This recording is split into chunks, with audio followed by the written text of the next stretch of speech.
Bismillahirrahmanirrahim. Assalamualaikum warahmatullahi wabarakatuh. Innal hamdalillah nahmaduhu wa nasta'inuhu wa nastaghfiruh wa na'udzu billahi min syururi anfusina wa sayyiati a'malina. May yahdihillahu fala mudilla lahu wa may yudlil fala hadiya lahu. Asyhadu an la ilaha illallah wahdahu la syarika lahu wa asyhadu anna Muhammadan abduhu wa rasuluh. Allahumma salli wa sallim wa barik wa an'im ala nabiyyina Muhammad wa ala alihi wa ashabihi wa man tabi'ahum bi ihsanin ila yaumiddin.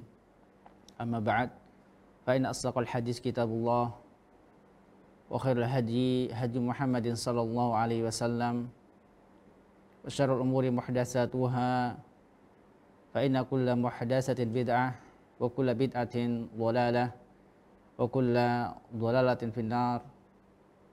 Ayohal ikhwah, para pemirsa Al-Furqan TV dan juga para pendengar suara Al-Furqan yang mudah-mudahan senantiasa dirahmati dan diberkahi oleh Allah Subhanahu wa taala. Pada kesempatan siang hari ini, marilah kita bersyukur pada Allah Subhanahu wa taala atas segala limpahan nikmat-Nya yang diberikan kepada kita semua, sehingga dengan limpahan nikmat tersebut alhamdulillah kita bisa berjumpa kembali melalui Al-Furqan TV atau melalui suara Al-Furqan, yaitu dalam rangka melanjutkan kembali kajian kita dari kitab Bahjah Qulubil Abrar wa Qurratu Uyunil Akhyar bi syarhi Jawabi'i al-Akhbar, karya Syekh As-Sa'di, Syekh Abdurrahman As-Sa'di rahimahullahu taala. Alhamdulillah kita sudah sampai pada hadis ke-53,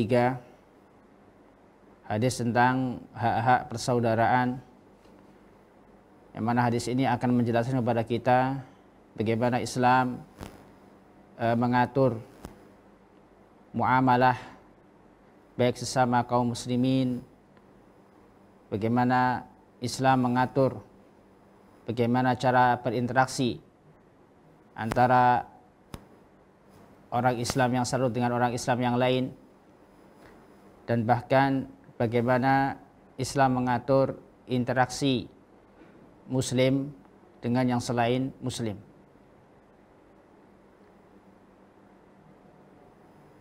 Syekh As-Sa'di rahimahullah membawakan sebuah hadis yang diriwayatkan oleh Abu Daud dan juga An-Nasa'i, Ibnu Majah, Imam Ahmad dengan redaksi yang berbeda. Adapun lafaz yang dibawakan oleh mu'allif di sini adalah lafaz Abu Daud dari sahabat Ali bin Abi Thalib radhiyallahu taala anhu. Kata beliau rahimahullah, an Aliyin radhiyallahu ta'ala anhu qala Rasulullah sallallahu alaihi wasallam, al muslimuna tatakafa'u dima'uhum wa yas'a bidimmatihim adnahum wa yaruddu alaihim aqsahum wa hum yadun ala man siwahum ala la yuqtalu muslimun bikafirin wala du ahdin fi ahdihi. Rawahu Abu Daud wa Nasa'i wa rawahu Ibnu Majah an Ibni Abbas. Dari sahabat Ali bin Abi Thalib radhiyallahu taala anhu, beliau berkata, Rasulullah SAW bersabda, orang-orang Islam itu darah mereka sepadan, sederajat. Wa yas'a bidimmatim adnahum, orang yang rendah dari mereka, yaitu kaum muslimin yang derajatnya biasa, bukan termasuk orang-orang yang mulia atau penguasa misalnya, mereka berusaha berjalan untuk memberikan perlindungan. Wa yas'a bidimmatihim adnahum, berusaha untuk memberikan perlindungan, keamanan, jaminan keamanan kepada orang yang rendah dari mereka. Wa yuruddu alaihim aqsahum, dan orang yang paling jauh dari mereka juga memberikan keamanan atas yang lainnya. Wa hum yadun ala man siwahum, dan mereka bagaikan satu tangan dalam melawan orang-orang yang selain mereka, yaitu orang-orang kafir. Ala la yuqtalu muslim bil kafir. Ketahuilah atau ingatlah, tidaklah seorang muslim itu dibunuh, dikisas karena sebab membunuh orang kafir. Ala la yuqtalu muslimun bil kafirin wala du ahdin fi ahdihi. Dan ketahuilah, tidaklah seorang kafir yang masih dalam terikat atau masih terikat perjanjian dengan kaum muslimin, tidaklah dia dikisas atau dibunuh karena sebab membunuh seorang muslim fi ahdihi, selama dia masih dalam perjanjian dengan kaum muslimin. Rawi Abu Dawud, hadis ini diriwayatkan oleh Imam Abu Dawud wa Nasa'i, dan Imam Nasa'i, wa rawi Ibnu Majah, dan diriwayatkan pula oleh Imam Ibnu Majah an Ibnu Abbas, dari sahabat Ibnu Abbas. Berkata Syekh Sa'di rahimahullah menjelaskan hadis yang mulia ini, hadal hadisu kat tafsiri liqaulihi ta'ala innamal mu'minuna ikhwah. Hadis ini sebagai penjelasan dari firman Allah Subhanahu wa taala, sesungguhnya orang-orang yang beriman itu bersaudara. Kita tahu bahwasanya di antara fungsi hadis adalah menjelaskan sesuatu yang global yang ada di dalam Al-Quran. Karena tidak semua yang Allah sebutkan di dalam Al-Quran disebutkan secara tafsil atau terperinci. Banyak sekali hukum-hukum yang masih global dalam Al-Quran, kemudian dijelaskan detailnya atau perinciannya di dalam hadis-hadis Nabi Shallallahu Alaihi Wasallam. Maka hadis ini, kata beliau rahimahullah, sebagai penjelas, sebagai perinci atau syarah dari keumuman firman Allah Subhanahu wa taala, innamal mu'minuna ikhwah. Sesungguhnya orang-orang yang beriman itu bersaudara. Dan juga sabda Nabi SAW yang lain, wa kunu ibadallahi ikhwana, dan jadilah kalian sebagai hamba-hamba Allah Subhanahu wa taala yang bersaudara. Kita tahu bahwasanya kaum muslimin dengan kaum muslim yang lain memiliki hak-hak yang harus dipenuhi. Wajib bagi sesama kaum muslimin untuk saling menyayangi. Karena dalam hadis yang lain Nabi SAW membuat permisalan, masalul mu'minina fi tawaddihim wa ta'atufihim wa tarahumihim kamasalil jasadil wahid. Permisalan seorang muslim yang salut dengan muslim yang lain yaitu bagaikan satu jasad, bagaikan satu tubuh. Di permisalan mereka dalam kasih sayang, dalam kecintaan, seperti jasad, seperti satu tubuh. Idza shtaka minhu adwun, apabila salah satu dari jasad atau anggota tubuh merasa sakit, tada asairul jasadi bisahari wal humma, maka semua anggota tubuh pun akan merasakan sakit, akan merasa begadang dan merasa demam. Begitulah keadaan tubuh kita tatkala ada bagian tubuh kita yang tidak sehat atau yang sedang sakit.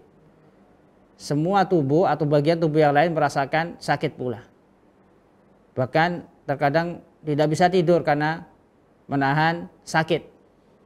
Itulah permisalan seorang muslim dengan muslim yang lain, bagaikan satu jasad. Maka Islam agama yang indah, agama yang tidak hanya mengatur hubungan makhluk dengan Al-Khaliq, tapi juga mengatur bagaimana hubungan seorang muslim dengan muslim yang lain. Karena itu dipermisalkan oleh Nabi SAW seperti satu tubuh. Seperti satu tubuh yang masing-masing saling membutuhkan, saling menyayangi. Maka wajib bagi kaum muslimin untuk menghargai sesama kaum muslimin yang lain. Tidak boleh merendahkan, tidak boleh menzalimi antara yang satu dengan yang lainnya.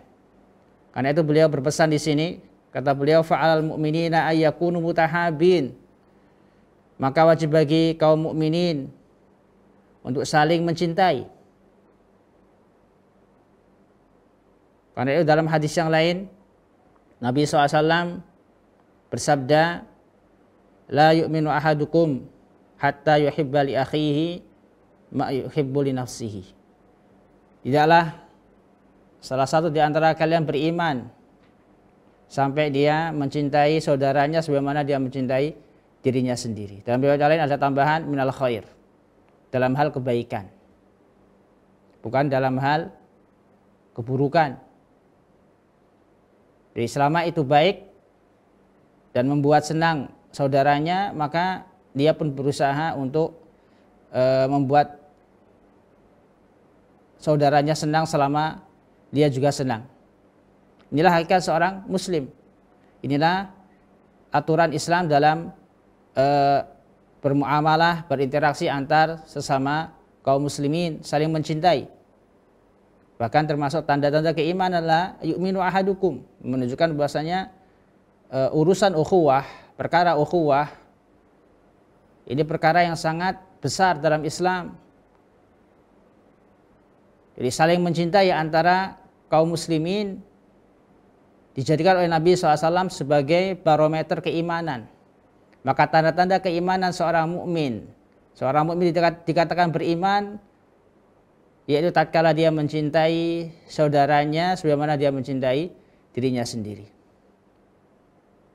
Bahkan dalam hadis yang lain Nabi SAW bersabda, "Awsaqu ural Islam al-hubbu fillah wal bughdu fillah."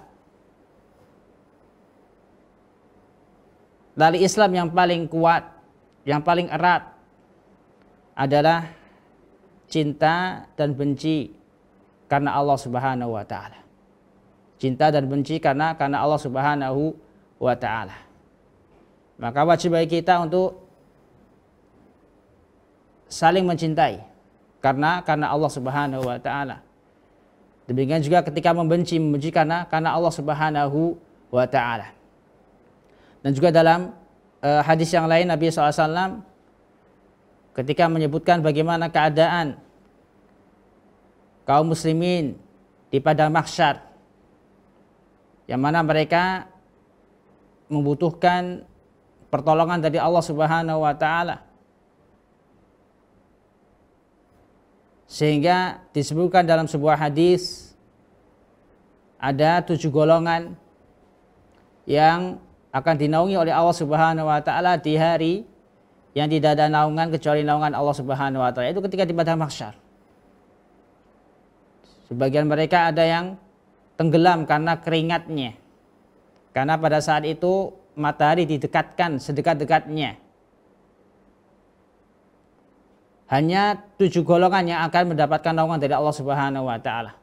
Di antaranya adalah disebutkan oleh Nabi SAW, yaitu 2 orang yang saling bertemu. Yang saling bertemu karena Allah Subhanahu wa taala, berpisah juga karena Allah Subhanahu wa taala. Fa'alal mu'minina ayyakunu mutahabin. Maka wajib bagi kaum mukminin untuk saling mencintai, mutasafin, saling berada dalam satu barisan, tidak saling bersatu.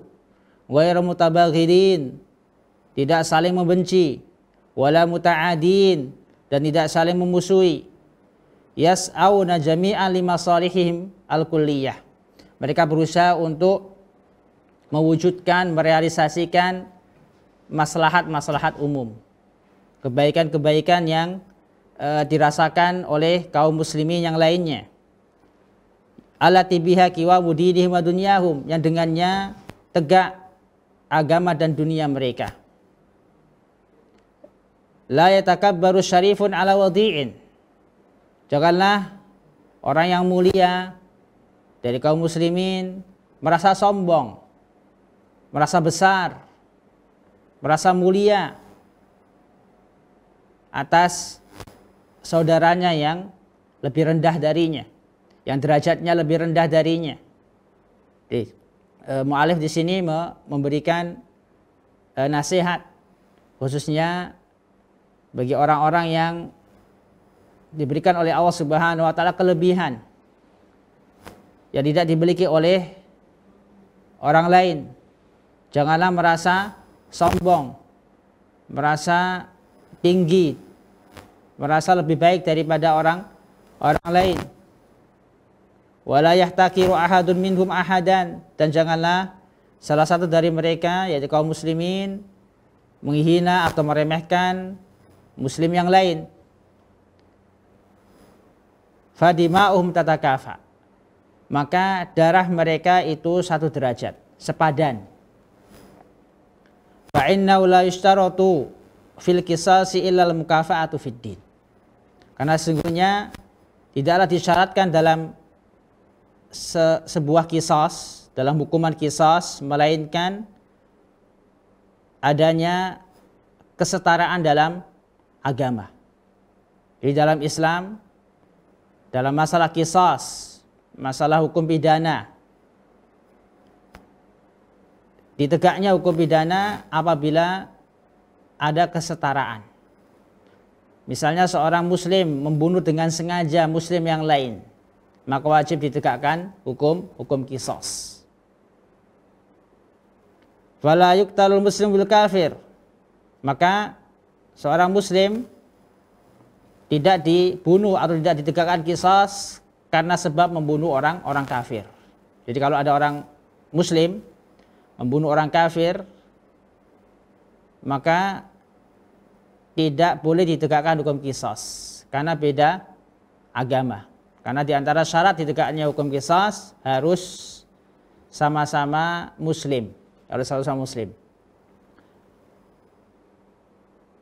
Maka apabila ada seorang muslim yang membunuh orang kafir, maka tidak ditegakkan hukum qisas bagi orang muslim, karena agama Islam adalah agama yang mulia. Al-Islamu ya'lu wa la yu'la alaih. Islam itu mulia, Islam itu tinggi. Kama fi hadzal hadis, bagaimana dijelaskan dalam hadis ini. Bagaimana yang dijelaskan dalam hadis ini. Jadi secara tersirat hadis ini menjelaskan bahwasanya apabila seorang muslim membunuh orang kafir, maka tidak ditegakkan qisas baginya. Karena makna al-muslimuna tatakafa'u dima'uhum, kaum muslimin itu darah mereka satu derajat atau sepadan. Maka apabila seorang muslim membunuh orang muslim dengan sengaja, maka wajib ditegakkan hukum qisas. Karena adanya kesetaraan dalam agama. At-takafu fid din. Ini syarat utama ditegakkannya hukum qisas. Maka mafhum kebalikannya, apabila seorang muslim membunuh orang kafir karena tidak terpenuhi syarat at-takafu fid din, maka tidak ditegakkan hukum qisas. Dan juga di atas syarat yang lain kata beliau, wal mukafa'atu fil hurriyah, dan juga harus adanya kesetaraan dalam kebebasan. Jadi sama-sama muslim yang statusnya bebas atau merdeka, bukan salah satu dari keduanya budak. Karena itu kata beliau rahimallah, fala yuqtalul hurru bil abd. Maka seorang yang statusnya merdeka, muslim yang statusnya merdeka, bukan budak, tidak ditegakkan qisas karena sebab membunuh budak. Jadi syarat at-takafu fil hurriyah dan juga at-takafu fid din, setara dalam hal status bebas dan juga setara dalam hal status agama atau seagama, yaitu agama Islam, ini merupakan syarat ditegakkannya hukum qisas. Maka apabila tidak setara maka tidak ditegakkan hukum qisas. Ini makna yang tersirat dari sabda Nabi SAW, al-muslimuna tatakafa'u dima'uhum. Selanjutnya kata beliau rahimahullah, wa amma baqiyatul awsafi fal muslimuna kulluhum ala haddin sawa. Adapun sifat-sifat yang lain atau hukum-hukum yang lain, maka kaum muslimin seluruhnya berada pada batasan yang sama atau hukum yang sama. Faman qatala aw qata'at tarfan muta'ammidan udwana falahum ayaqtasu minhu bi syartil mumasalati fil udwi. Maka barang siapa yang membunuh atau merusak atau memutus, menghilangkan satu bagian atau satu anggota tubuh dari kaum muslimin yang lain dengan sengaja karena permusuhan, maka boleh bagi mereka untuk dikisos dengan syarat al-mumasalah fil adwi, harus semisal dalam bagian tubuh yang dia hilangkan. Contoh misalnya ada seorang muslim yang menghilangkan atau menciderai saudaranya, menghilangkan mata saudaranya, menusuk mata saudaranya, mata kanan misalnya, maka boleh ditegakkan qisas. Boleh bagi korban untuk membalas. Ini namanya qisas. Dan ini sudah dijelaskan dalam Al-Quran. Allah Subhanahu wa ta'ala berfirman, wa katabna 'alaihim fiha anna an-nafsa bin nafsi wal 'aina bil 'aini wal anfa bil anfi wal uduna bil uduni wasinna bis sinni wal juruha qisas. Dan telah kami tetapkan di dalamnya, yaitu di dalam Taurat, kitab sebelumnya, kitab sebelum Al-Quran. Jadi hukum qisas sudah ada di kitab sebelum Allah menurunkan Al-Quran, yaitu kitab Taurat.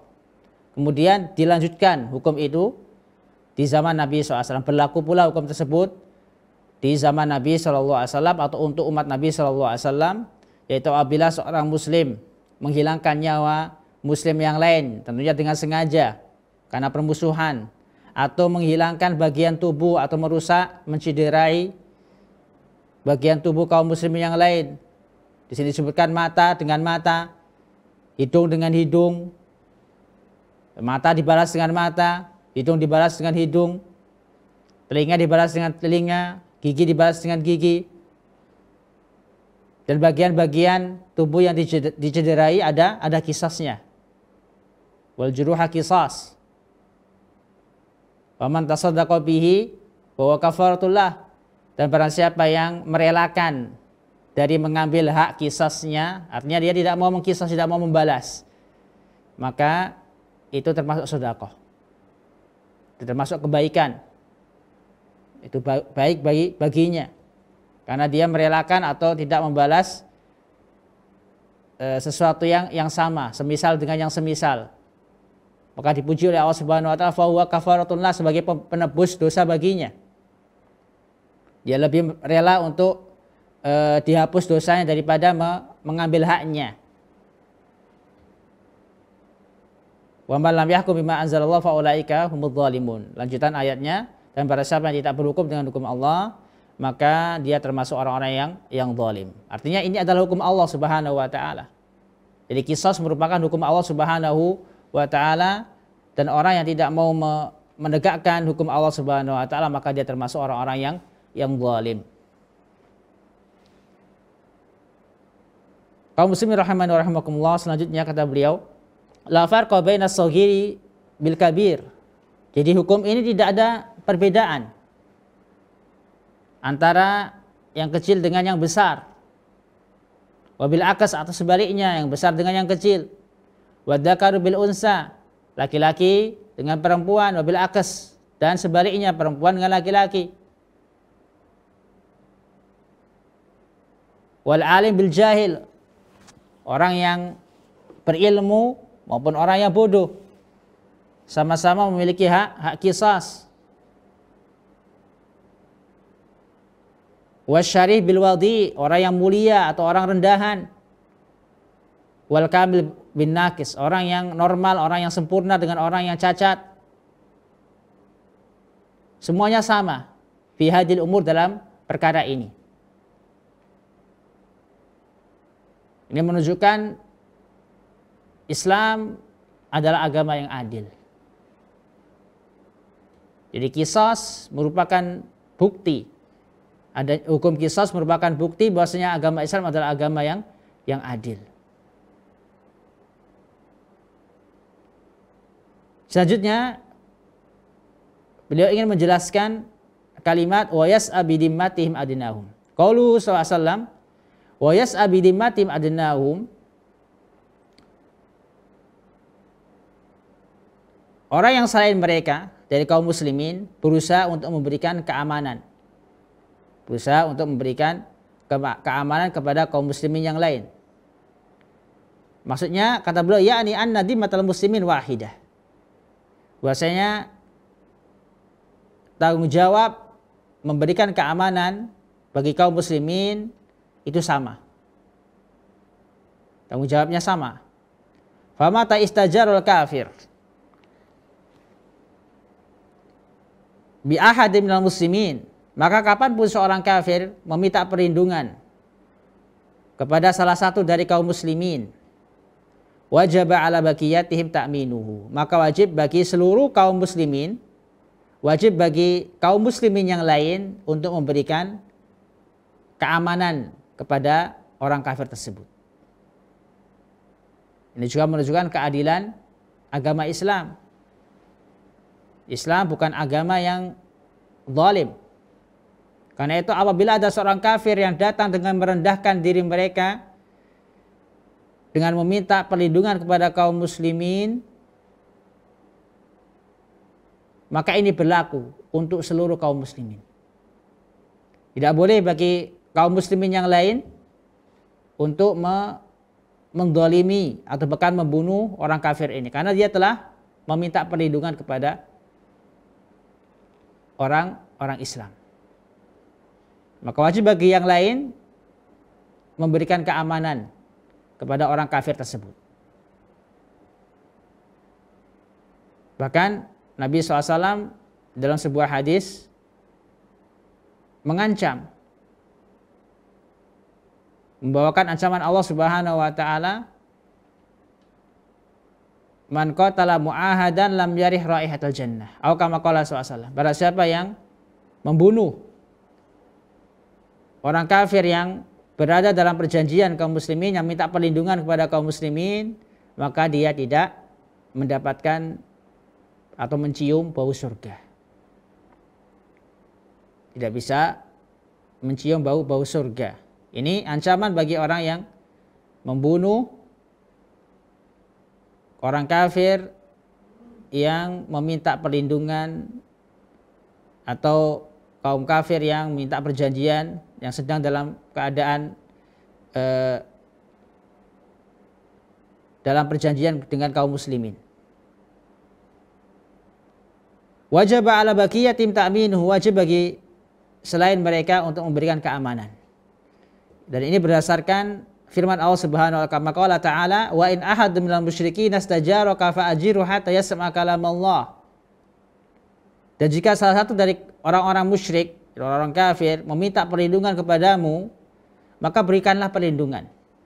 Berikanlah dia perlindungan sehingga dia mau mendengar firman Allah Subhanahu wa taala. Jadi tujuannya adalah agar mereka tertarik masuk Islam.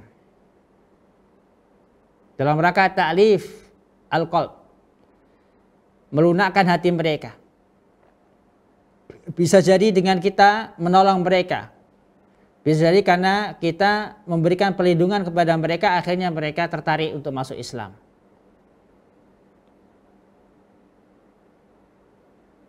Tertarik untuk mendengarkan Al-Quran, yang dengannya dia mendapatkan hidayah dari Allah Subhanahu wa ta'ala. Wala farqa fi hadza baina ijarati syarifir rais wa baina ahadin nas. Dan tidak ada perbedaan dalam masalah ini antara memberikan perlindungan kepada orang yang mulia, pemimpin misalnya, dan juga orang yang lainnya yang bukan pemimpin atau bukan orang yang mulia, atau salah satu dari umat manusia. Karena realitanya hukum yang ada sekarang hukum yang tidak adil, hukum yang berat sebelah.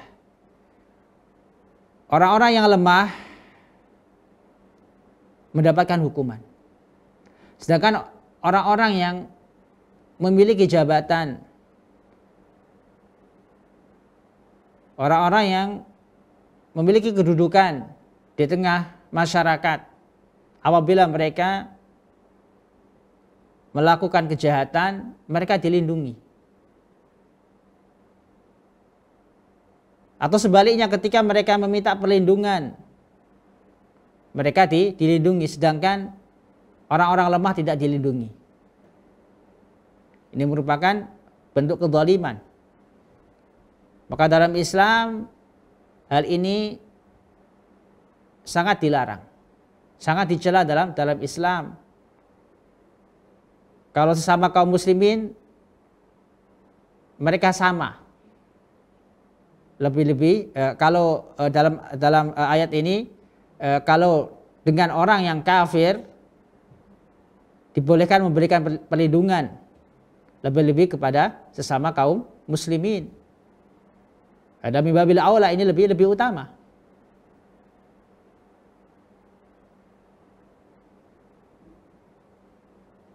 Wa qauluhu sallallahu alaihi wasallam, dan sabda Nabi sallallahu alaihi wasallam, wa yuruddu alaihim aqsahum. Mu'alif ingin menjelaskan kalimat ketiga dari hadis ini. Wa yaruddu alaihim aqsahum. Kaum muslimin yang jauh dari mereka juga berkewajiban untuk memberikan keamanan kepada mereka. Wa yaruddu alaihim aqsahum, ai fi ta'min, dalam hal memberikan keamanan.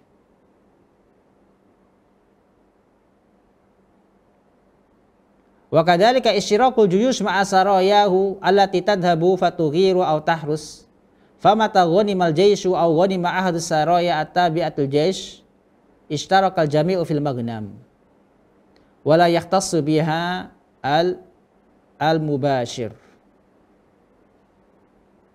Jadi di sini beliau ingin memberikan contoh untuk menjelaskan kalimat ini. Dalam hal perang, apabila ada pasukan kaum muslimin yang mana mereka sama-sama menyerang, sama-sama memiliki tugas. Ada yang menyerang, ada yang bagian menjaga barisan kaum muslimin. Ada yang tugasnya menyerang, ada yang tugasnya bertahan. Famata ghanimal jaish, maka kapanpun pasukan atau salah satu dari mereka mendapatkan ghanimah alias menang, au ghanimah ahadus saraya, kalau salah satu dari mereka mendapatkan ghanimah, maka ghanimah tersebut wajib dibagi kepada yang lainnya meskipun beda tugas. Ishtarakal jami' fil maghnam, semuanya sama-sama mendapatkan ghanimah. Wala yahtassu bihal mubashir. Ghanimah tersebut bukan hanya khusus bagi yang mengalahkan musuh, yang langsung mengalahkan musuh. Kenapa demikian? Di annahum kullu muta'awinuna ala muhimmatihim.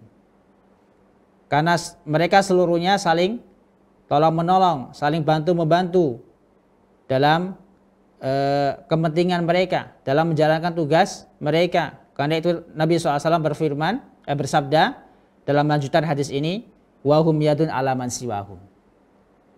Mereka bagaikan satu tangan dalam melawan orang-orang yang selain mereka, yaitu orang-orang kafir. wa hum yadun ala man siwahum. Jadi contoh ini sebagai penjelasan dari sabda Nabi SAW pada kalimat keempat, wa hum yadun ala man siwahum. Wa hum yadun ala man siwahum.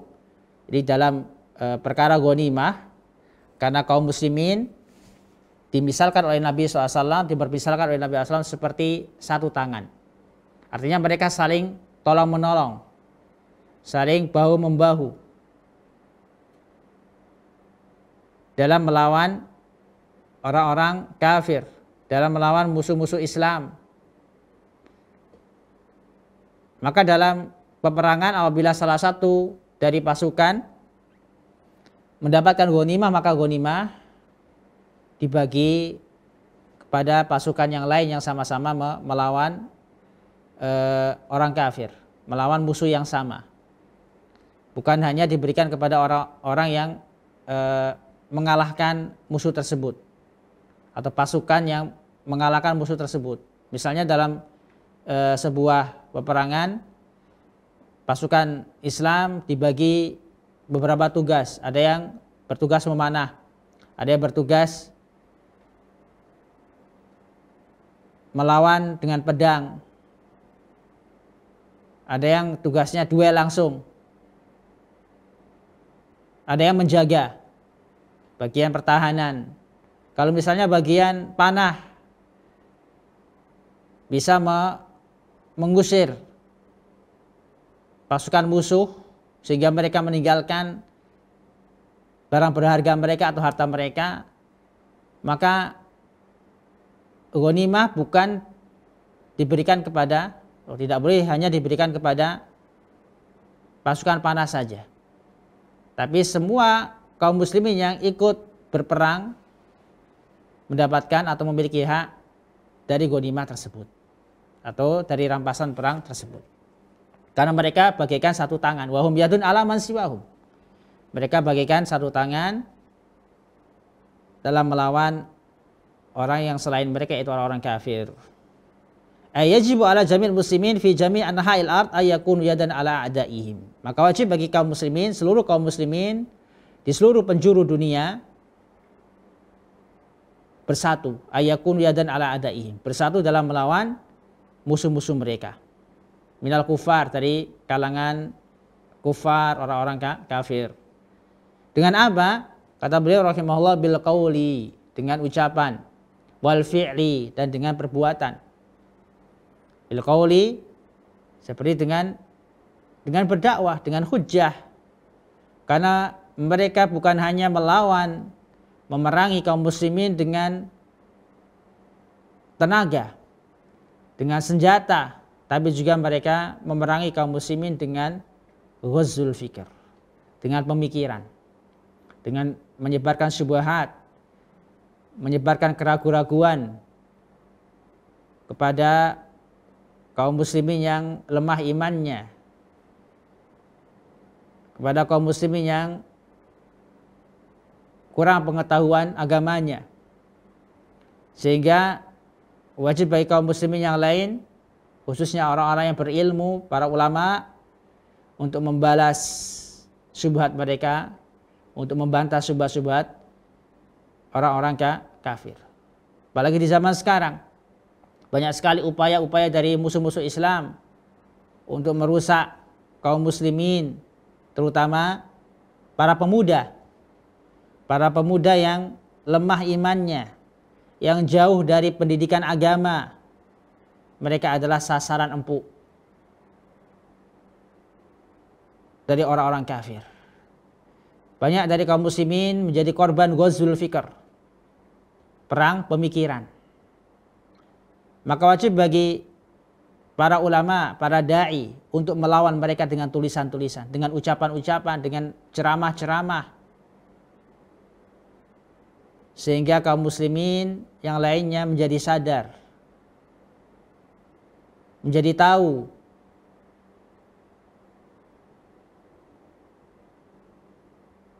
dan juga terlindungi dari syubhat-syubhat orang-orang kafir, sehingga terjaga akidah mereka, agama mereka. Karena banyak sekali dari pemuda dari kaum muslimin yang menggadaikan agamanya. Bahkan ada juga dari mereka yang murtad karena membaca tulisan-tulisan orang-orang kafir melalui media massa, melalui internet. Banyak dari pemuda kaum muslimin yang keluar dari agama Islam, menyatakan diri sebagai ateis karena ragu terhadap agama mereka. Sebabnya adalah syubhat dari orang-orang kafir, dari musuh-musuh Islam yang ingin menjauhkan kaum muslimin dari agama mereka. Maka wajib kita berjihad dengan tulisan atau dengan ucapan atau dengan perbuatan. Wal musa'adat wal mu'awanati fil umuril harbiyah. Dan juga hendaknya kaum muslimin saling tolong menolong, saling bahu membau dalam perkara-perkara atau dalam urusan perang. Wal umur al-iqtisadiyah, dalam urusan atau perkara-perkara yang bersifat ekonomi. Wal mudafa'a bi kulli wasilah, dan saling membela dengan berbagai macam wasilah, dengan berbagai macam sarana. Jadi bukan hanya dalam urusan perang saja, dalam urusan ekonomi juga kaum muslimin harus sama-sama berjuang melawan perekonomian atau sistem perekonomian yang dibangun oleh orang-orang kafir, yang dibangun oleh musuh-musuh Islam. Hendaknya kaum muslimin kembali kepada perekonomian Islam, tidak mengikuti sistem perekonomian orang-orang kafir seperti kapitalisme atau yang lainnya. Fa'al muslimina ayyakum bihadil wajibat. Maka wajib bagi kaum muslimin untuk melaksanakan kewajiban-kewajiban ini bihasabi istita'atihim, sesuai dengan kemampuan mereka. Liyansurahumullah wa yu'izzahum, agar Allah Subhanahu wa taala menolong mereka dan memuliakan mereka, menguatkan mereka.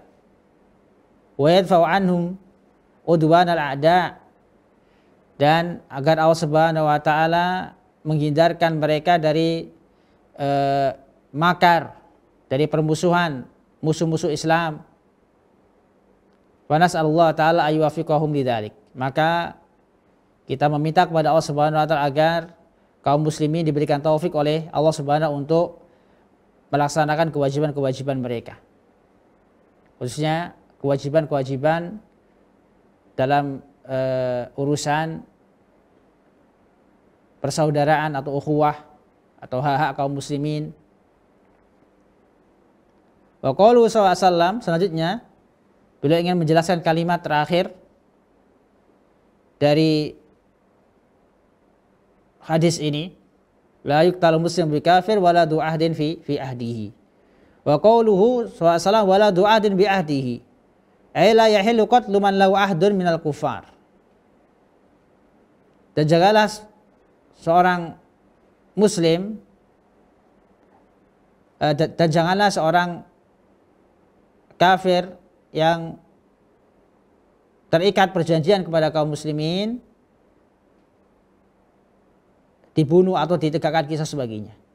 Aila yahilu qatlu man lahu ahdun, tidak halal membunuh atau menegakkan qisas kepada kaum kafir yang terikat perjanjian kepada kaum muslimin. Ini berlaku, kata beliau, dimmatun au amanun au hudnah, yaitu berlaku bagi orang-orang kafir yang tinggal dhimmah, kafir dhimmi, yang tinggal di negeri kaum muslimin, atau kafir musta'man yang mereka meminta keamanan, atau dalam realita kita bahwasanya kaum kafir tidak semuanya diperangi. Dalam masalah ini menunjukkan bahwasanya tidak semua orang kafir itu diperangi. Yang wajib diperangi adalah orang kafir yang jelas-jelas memusuhi orang Islam, jelas-jelas memerangi orang Islam. Adapun orang kafir yang terikat perjanjian seperti duta besar atau orang-orang kafir yang tinggal di kaum muslimin, yang mereka tunduk di bawah kekuasaan kaum muslimin, mereka juga tidak boleh diperangi. Tidak boleh diperangi. Kalaupun mereka membunuh, artinya mereka tidak boleh diperangi. Kalau mereka membunuh dengan sengaja, maka baru ditegakkan qisas. Baru ditegakkan qisas. Wala yahilu qatlu man lahu ahdun minal kufar. Maksudnya di sini membunuh orang muslim, membunuh orang kafir yang terikat perjanjian. Yang terikat perjanjian dengan kaum muslimin. Karena ada juga kejadian di negara kita karena pemahaman yang keliru, karena adanya syubhat khawarij yang mana menyamaratakan antara kafir harbi dengan kafir selainnya, dhimmi maupun musta'man maupun mu'ahad, sehingga mereka menghalalkan atau menyamaratakan darah orang-orang kafir. Bagi mereka semua orang kafir itu sama. Maka mereka mengebom, membunuh, bahkan mengambil harta orang-orang kafir yang masuk ke negeri kaum muslimin dengan tujuan untuk wisata. Para wisatawan mereka bunuh. Seperti kejadian di Bom Bali, yang banyak sekali terbunuh para wisatawan yang mereka termasuk kafir musta'man. Karena mereka masuk di sini di negeri Islam dengan membayar visa. Dengan membayar visa.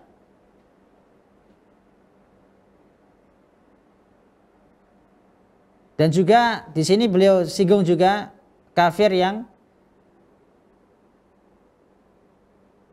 mengadakan perjanjian kepada kaum muslimin dalam hal hudnah, yaitu gencatan senjata.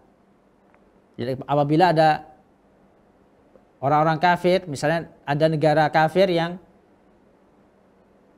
berjanji untuk tidak memerangi kaum muslimin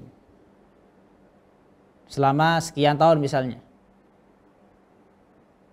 setelah sebelumnya berperang misalnya, maka wajib kaum muslimin untuk memenuhi janji tersebut dengan tidak memerangi mereka. Dengan tidak memerangi mereka. Ini maksud dari al-hudnah. Fa innahu lamma qala la yuqtalu muslim bi kafir ikhtaraza bi dzikri tahrimi qatlil mu'ahad li ala yadunu dhanu jawazahu. Jadi ketika Nabi SAW menjelaskan dalam hadis ini, la yuqtalu muslim bi kafir, tidaklah seorang muslim itu dibunuh karena sebab membunuh orang kafir, maka di sini Nabi SAW mempertegas, menjelaskan waladu ahdin fi ahdihi, yaitu haramnya membunuh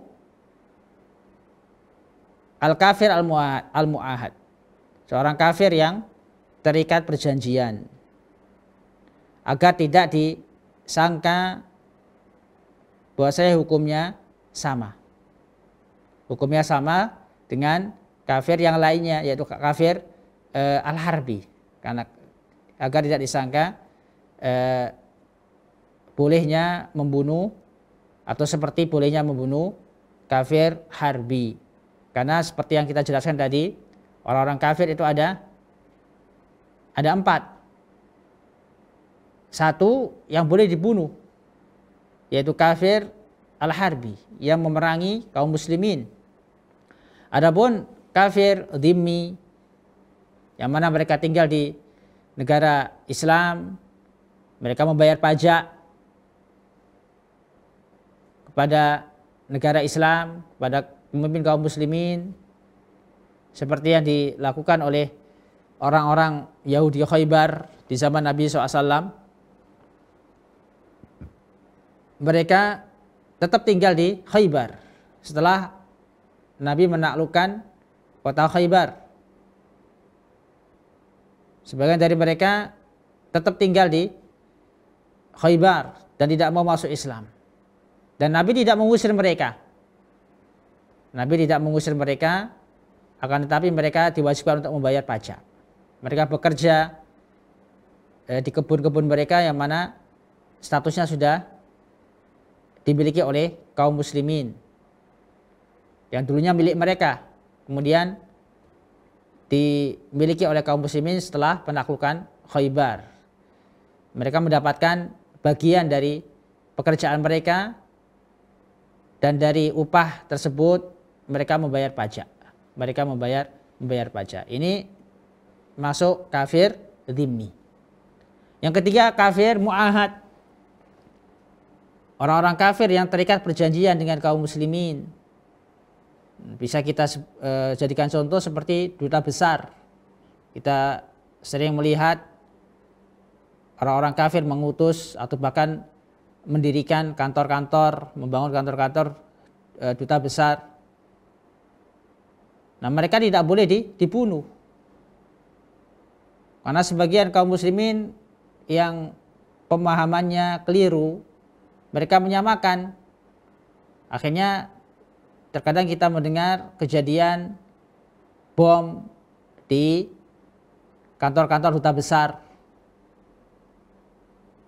Karena tujuan mereka ingin berjihad, tapi salah. Mereka ingin berjihad dengan orang-orang kafir, harbi tapi salah. Atau mereka tidak mengetahui hukumnya. Salah dalam memahami arti atau makna jihad. Dikira oleh mereka jihad itu, atau dikira oleh mereka orang-orang kafir itu sama. Baik itu musta'man atau mu'ahad atau dhimmi atau harbi. Adapun yang terakhir al-musta'man, yang meminta keamanan pada kaum muslimin. Bisa kita jadikan contoh para turis atau wisatawan asing yang mana mereka masuk ke negeri kaum muslimin dengan membayar visa. Maka konsekuensinya mereka berhak mendapatkan jaminan keamanan. Maka tidak boleh ditumpahkan darah mereka, tidak boleh mereka dibunuh, tidak boleh harta mereka dirampas. Wallahu ta'ala alam. Ini terkait penjelasan hadis yang ke-53 berkaitan dengan bagaimana Islam mengatur muamalah dengan sesama muslim dan juga muamalah dengan yang selain muslim. Dan juga di sini juga sedikit disebutkan tentang hak-hak antar sesama muslim, yang mana apabila salah satu dari kaum muslimin membunuh kaum muslimin yang lain dengan sengaja, maka korban atau yang terbunuh atau keluarga yang terbunuh memiliki hak untuk mengkisos, punya hak untuk menuntut kisos, untuk menuntut kisos. Demikian juga apabila seorang muslim dengan sengaja melukai atau mencederai, menghilangkan anggota tubuh, misalnya mata atau hidung kaum muslimin yang lainnya, maka korban tersebut atau orang yang dicederai, orang Islam yang dicederai tersebut memiliki hak untuk meminta kisos, untuk membalas kisos, membalas dengan cara yang sama. Namun apabila dia memaafkan, ini lebih baik sebagai kafarah, sebagai penghapus dosa. Allah ta'ala alam. Mungkin ini yang bisa kita sampaikan dalam kesempatan kali ini. Insya Allah kita lanjutkan penjelasan hadis selanjutnya, yaitu hadis ke-54 pada pertemuan selanjutnya. Bi'inillahi ta'ala. Kita tutup kajian kita dengan bacaan kafaratul majlis. Subhanakallahumma bihamdika asyhadu an la ilaha illa anta astaghfiruka wa atubu ilaik. Wassalamualaikum Muhammadin wa ala alihi wasallam. Assalamualaikum warahmatullahi wabarakatuh.